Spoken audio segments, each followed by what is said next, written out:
The sheets were frozen hard, and they cut the naked hand. The decks were like a slide where a seaman scarce could stand. The wind was a nor'wester blowing squally off the sea, and cliffs and spouting breakers were the only things alee.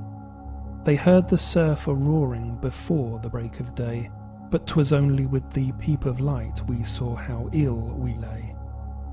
We tumbled every hand on deck in stanter with a shout, and we gave her the main topsail and stood by to go about.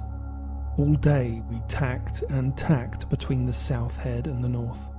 All day we hauled the frozen sheets and got no further forth. All day as cold as charity in bitter pain and dread. For very life and nature we tacked from head to head. We gave the south a wider berth, for there the tide race roared. But every tack we made brought the north head close aboard. So's we saw the cliffs and houses and the breakers running high, and the coast guard in his garden with his glass against his eye. The frost was on the village roofs as white as ocean foam. The good red fires were burning bright in every longshore home. The windows sparkled clear and the chimneys volleyed out, and I vow we sniffed the victuals as the vessel went about.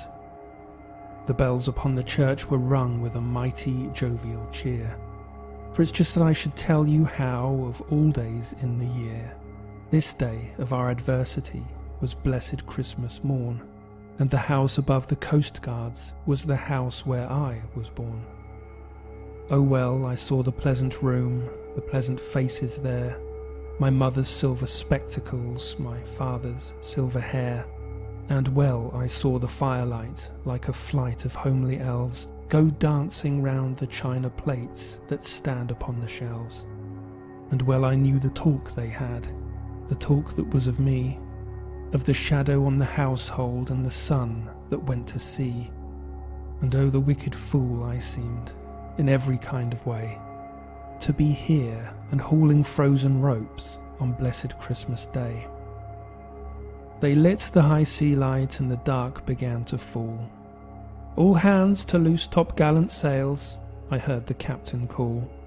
"By the Lord, she'll never stand it," our first mate Jackson cried.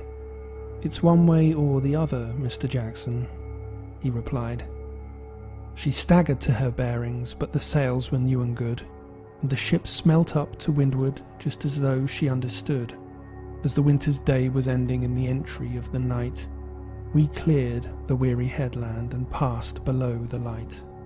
And they heaved a mighty breath, every soul on board but me, as they saw her nose again pointing handsome out to sea.